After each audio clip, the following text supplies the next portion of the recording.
Hey guys, it's Georgia, and in this video, we're in a new location because I've got a new memory card, some new firmware, and a new workflow I've been trying out to shoot raw video with my Canon EOS M.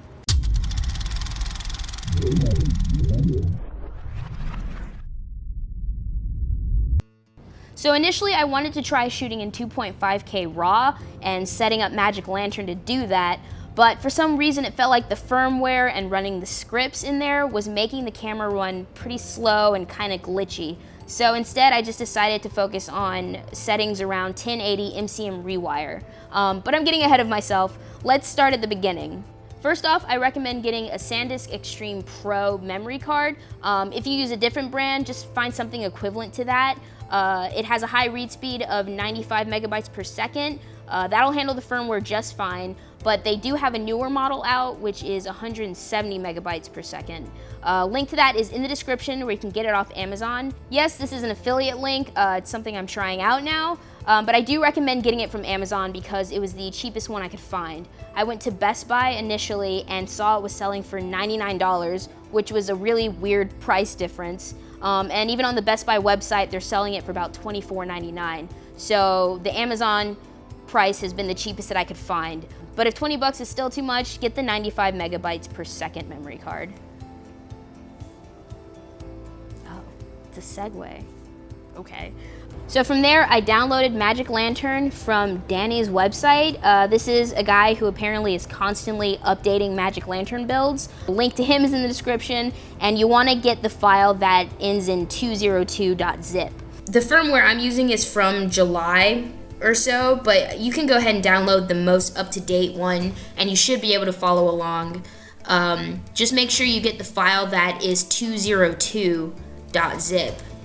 So once you have Magic Lantern, go ahead and update the firmware in your camera and restart it.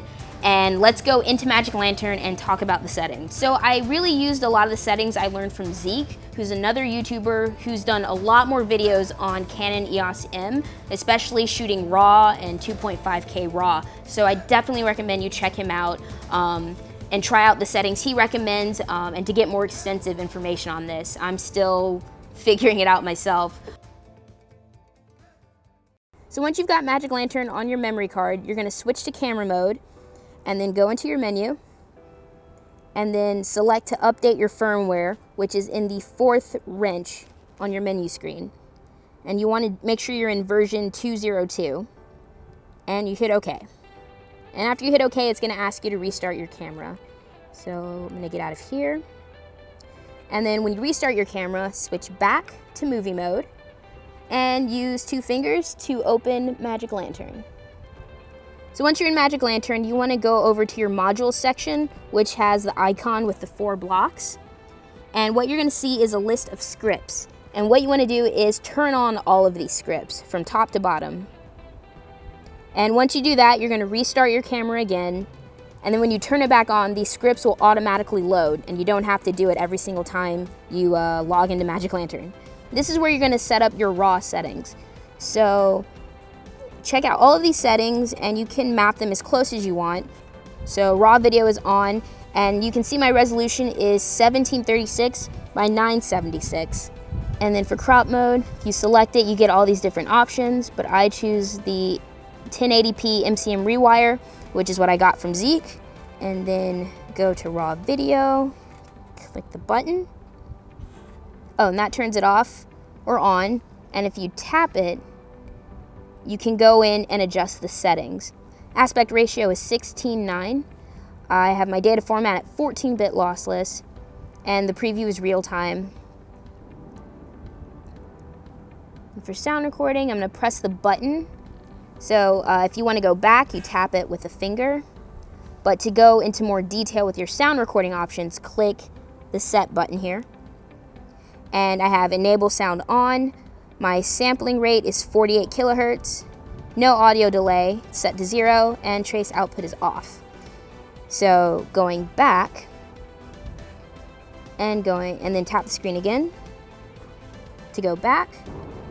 So now that my raw video settings are the way I want them, I'm gonna go into my regular exposure settings. I have my white balance at about 4000K. You don't have to do that.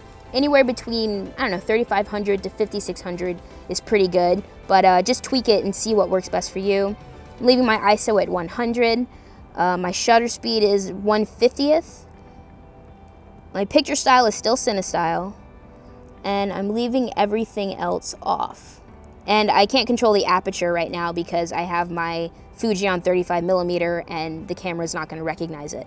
So your overlay menu is all the information that shows up on your LCD screen, which helps you prepare before you hit record. So for example, I have this magic zoom on now. Now if I tap out of the menu, you'll see this screen appear, and this is to help you focus better. So now you see how large this particular box is. So if I go back into Magic Lantern and I tap it, I can change the size to something smaller so it's not in the way of me looking at the screen. And if you double tap, you'll see that the box is smaller because I changed the size of it. So that's something you can try. Going back in, I'm gonna turn this off.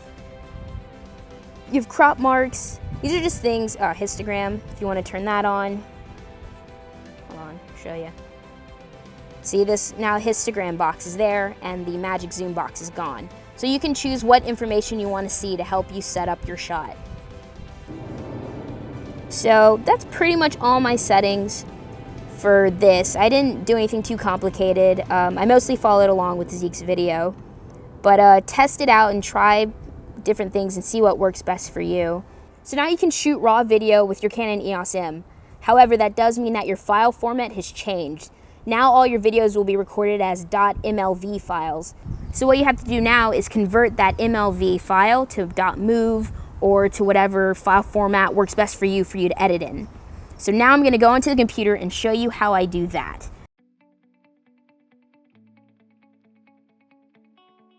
Okay, so if you don't want to do any color correction or worry about LUTs right now, you just want to convert the footage, you go to the gears here, export settings.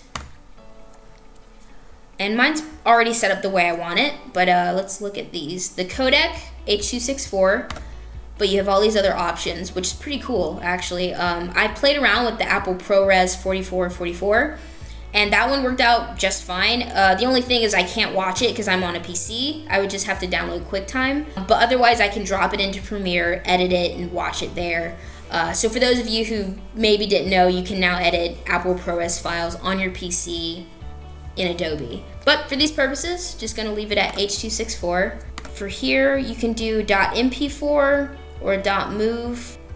I had it at MP4 before, but I just do a .mov this time. But leave it at Force Amaze. I resized it to 1920 by 1080. I do not select frame rate override because if you do, you can't export the audio. So if you have audio in your footage that you need, don't click this. You can do it at 24 frames. Just deselect that and just click export audio. HDR blending, I don't select that, and I leave smooth aliasing off. And then from there you just hit close and it'll save it. I liked that one a little better. But yep, and again, if you just look at your export settings, they're the same all across. So unlike your receipts and the settings that you do on this side, when you select your export settings, they stay the same no matter which video file you go to. So for example, let's say, and now I check my export settings, they're exactly the way I left them. And I hit export. And I'll just call this under the roof for now. And it's .mov. So I hit save and it will start exporting.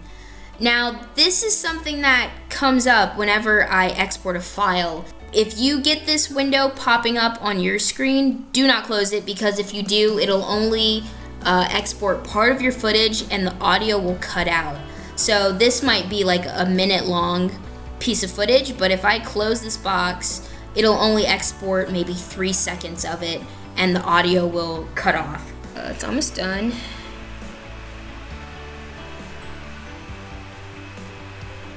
And so the box will disappear on its own, and I just hit OK.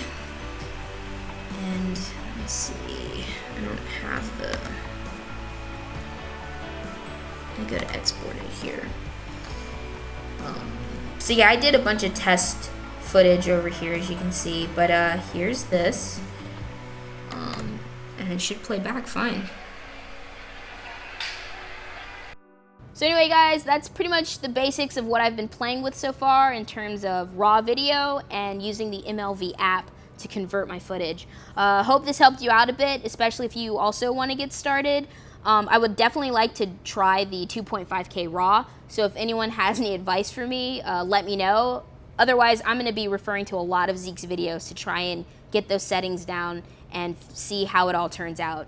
But thanks for watching, everyone. Hope this video helped you out, and I will see you in the next one.